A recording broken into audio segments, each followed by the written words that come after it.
안녕하세요 여러분. 오늘의 놀랍고도 흥미로운 영상 내용은 스페이스X의 엔지니어링 비밀은 대학, 자동차 경주 동아리였다. 에 관한 것입니다.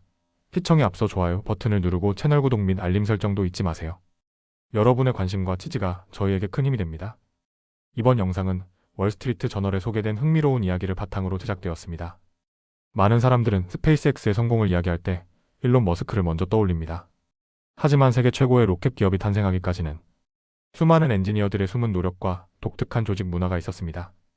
그리고 그 시작점 가운데 하나가 의외로 대학생 자동차 경주 동아리였다는 사실이 주목받고 있습니다. 스페이스X는 지금까지 재사용 로켓 기술을 성공시키고 스타링크 위성 인터넷망을 구축했으며 인류의 화성 탐사라는 거대한 목표를 향해 나아가고 있습니다.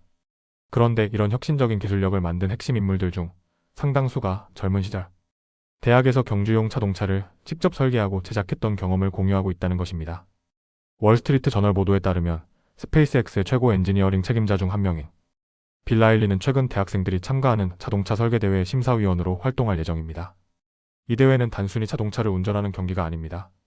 학생들이 수개월 동안 직접 설계하고 제작한 포뮬러 스타일의 경주차를 가지고 경쟁하는 엔지니어링 대회입니다. 빌 라일리가 이 대회와 인연을 맺게 된 것은 대학 시절로 거슬러 올라갑니다. 그는 코넬 대학교의 포뮬러 SA 팀에서 활동하며 직접 경주차를 만들었습니다. 흥미로운 점은 그가 유일한 사례가 아니라는 것입니다. 현재 스페이스X의 핵심 임원으로 활동하고 있는 마크 준코사와 마이크 니콜스 역시 같은 코넬 대학교 자동차 경주팀 출신입니다. 이들은 학생 시절부터 복잡한 기계 구조를 설계하고 제작하며 실제 문제를 해결하는 능력을 키웠습니다. 빌 라일리는 과거 인터뷰에서 경주용 자동차와 로켓은 생각보다 비슷하다라고 말한 적이 있습니다. 처음 들으면 다소 과장된 표현처럼 들릴 수 있습니다. 하지만 자세히 생각해보면 두 분야는 공통점이 많습니다. 둘 다 극한의 성능을 추구합니다. 무게를 조금이라도 줄여야 하고 구조는 더 강해야 합니다. 엔진 성능은 극대화해야 하며 작은 실수 하나가 전체 프로젝트의 실패로 이어질 수 있습니다. 무엇보다 제한된 시간과 예산 안에서 최고의 결과를 만들어야 한다는 점도 같습니다.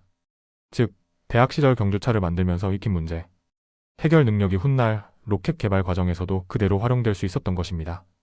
실제로 스페이스X는 오래전부터 성적표만 좋은 인재보다 실제로 무언가를 만들어 본 경험이 있는 사람들을 선호해왔습니다.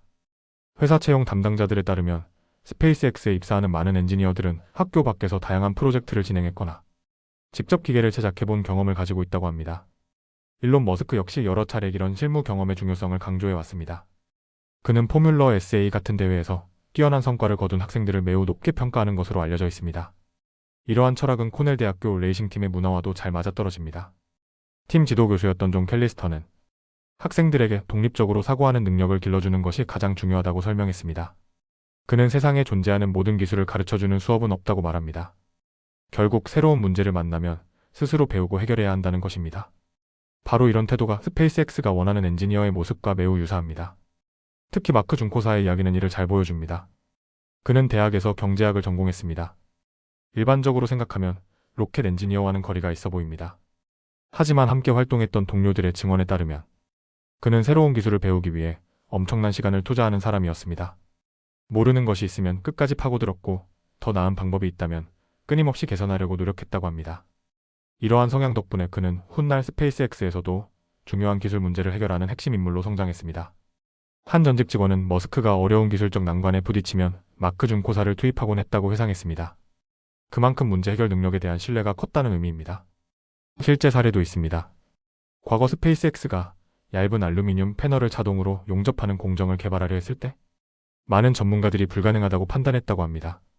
하지만 대학 시절부터 용접 기술을 익혀왔던 준코사는 문제 해결에 직접 나섰고 결국 새로운 방법을 찾아냈다고 전해집니다. 이것은 단순히 지식을 아는 것과 실제 경험을 가진 것의 차이를 보여주는 사례라고 할 수 있습니다. 또 다른 핵심 인물인 마이크 니콜스 역시 대학 시절부터 특별한 재능을 보여주었습니다. 그는 팀에서 전자장치 개발을 담당했고 엔진 제어 시스템 제작에도 참여했습니다. 당시부터 복잡한 전자 시스템을 이해하고 구현하는 능력이 뛰어났다고 동료들은 기억합니다. 현재 그는 스페이스X의 수석 부사장으로 활동하고 있으며 특히 스타링크 위성 인터넷 사업 성장에 중요한 역할을 해왔습니다. 결국 스페이스X의 성공은 단순히 천재 한 명의 아이디어에서 시작된 것이 아니라는 점을 보여줍니다. 물론 일론 머스크의 비전과 추진력은 매우 중요했습니다.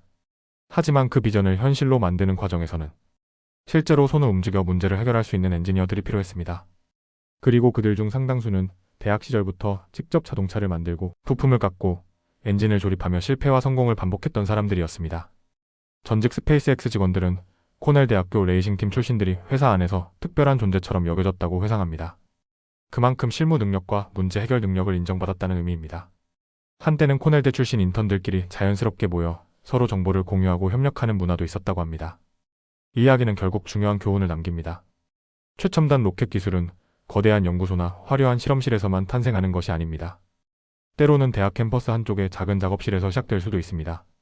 학생들이 밤늦게까지 용접을 하고 설계도를 수정하고 고장 난 부품을 고쳐가며 쌓은 경험이 훗날 세계 최고의 우주 기업을 움직이는 핵심 역량이 될 수 있다는 것입니다. 월스트리트 저널은 스페이스X의 성공 뒤에는 뛰어난 인재들이 적절한 시기에 모여 높은 기준을 세운 문화가 있었다고 평가했습니다. 어쩌면 스페이스X의 진짜 비밀은 로켓 기술 자체가 아니라 끊임없이 배우고 직접 만들고 실패를 두려워하지 않는 엔지니어들을 찾아내고 성장시키는 능력에 있는지도 모릅니다. 그리고 그 시작은 놀랍게도 대학생들이 직접 만든 작은 경주용 자동차 한 대였을지도 모릅니다. 이 영상은 여기까지입니다. 다음 영상에서 더 유익하고 흥미로운 내용으로 찾아뵙겠습니다. 이 영상은 투자 의견이 아닙니다. 매우 감사합니다.